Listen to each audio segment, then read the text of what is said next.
Semoga sehat semua ya. Oh ya, ketemu lagi dengan saya Rifaldi. Di video kedua kali ini saya akan menjelaskan tentang budaya manajemen pengetahuan organisasi. Buat kalian yang belum tahu apa itu budaya manajemen pengetahuan organisasi, bisa simak video ini ya. Oke, kita langsung saja ke materinya. Oke, kita akan membahas tentang budaya manajemen pengetahuan organisasi. Kita langsung saja ke materinya. Yang pertama ada konsep budaya manajemen pengetahuan. Budaya sebagai kompleksitas asumsi tingkah laku cerita, mitos, metafora, dan berbagai ide lain menjadi satu untuk menentukan apa arti menjadi anggota masyarakat tertentu. Menurut Stoner et al., budaya adalah pola semua suasana, material, atau semua perilaku yang sudah diadopsi masyarakat sebagai cara tradisional sebagai pemecahan masalah anggotanya. Menurut Mulyono tahun 2003. Dan di sini juga ada beberapa sudut pandang budaya. Yang pertama ada budaya merupakan produk konteks pasar-pasar di tempat organisasi beroperasi, peraturan yang menekan, dan sebagainya.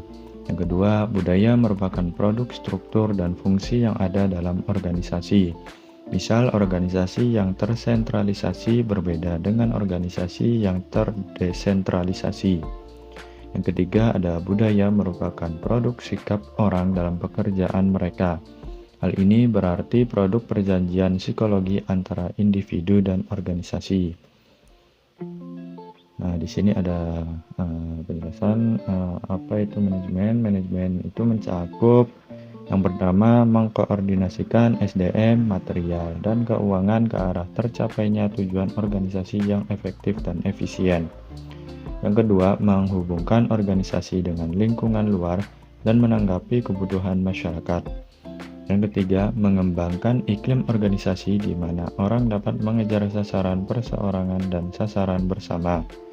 Yang keempat, melaksanakan fungsi tertentu yang dapat diterapkan seperti menentukan sasaran, merencanakan, merakit sumber daya, mengorganisir, dan melaksanakan dan mengawasi. Yang kelima, melaksanakan berbagai peran antar pribadi, informasional, dan memutuskan. Kemudian ada pengetahuan. Pengetahuan adalah keseluruhan kognisi dan keterampilan untuk memecahkan masalah dengan kapasitas melakukan tindakan efektif, efisiensi, dan rasional. Hofstede dalam Nraha tahun 2005 berpendapat anggapan dasar bernama budaya adalah collective mental program, jadi budaya dapat diprogramkan atau dimanajemenkan berbasis pengetahuan. Yang kedua, nilai bisa berubah dan budaya bisa berubah atau diubah. Sudah tentu, sebagai proses budaya, manajemen pengetahuan meliputi fungsi dan kegiatan proses budaya. Kemudian ada manajemen pengetahuan berpusat pada manusia. Manusia sebagai individu mempunyai perilaku individu dalam organisasi membawa ke suatu tatanan, kemampuan, kepercayaan pribadi, pengharap, kebutuhan, dan pengalaman masa lalunya. Perilaku individu dalam organisasi menawarkan tantangan dan kesempatan bagi manajer membantu dan memperbaiki kualitas individu dengan menunjukkan manajer bagaimana memberi kuasa orang-orangnya merancang melakukan perubahan dalam organisasi. Kemudian ada budaya sharing pengetahuan. Inti manajemen pengetahuan adalah knowledge sharing atau knowledge transfer. Karena melalui knowledge sharing, terjadi peningkatan nilai pengetahuan yang dimiliki perusahaan.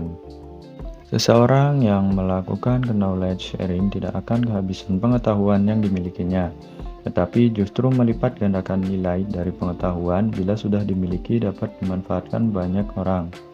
Budaya knowledge sharing merupakan budaya yang perlu ditumbuhkan dan dirangsang dalam perusahaan yang ingin menerapkan manajemen pengetahuan efektif.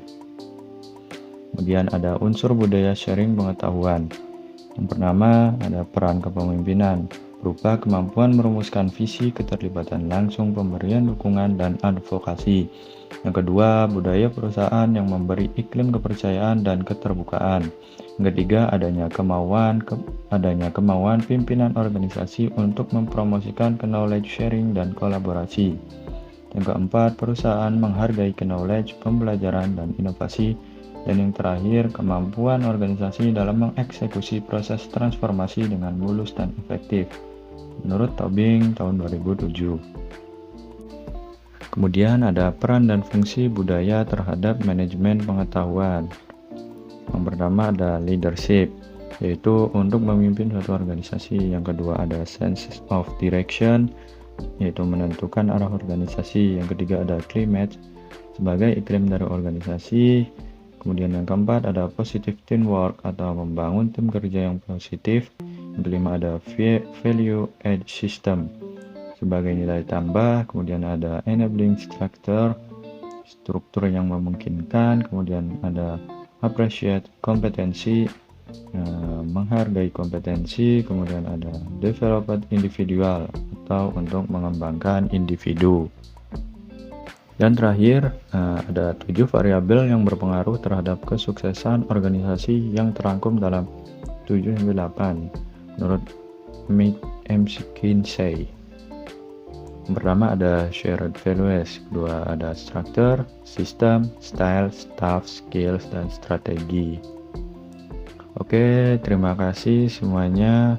Mungkin segitu yang dapat saya jelaskan tentang budaya manajemen pengetahuan organisasi. Sekian penjelasan dari saya, semoga bisa bermanfaat bagi kalian semua yang sudah melihat dan mendengarkan. Kurang lebihnya mohon maaf. Wassalamualaikum warahmatullahi wabarakatuh.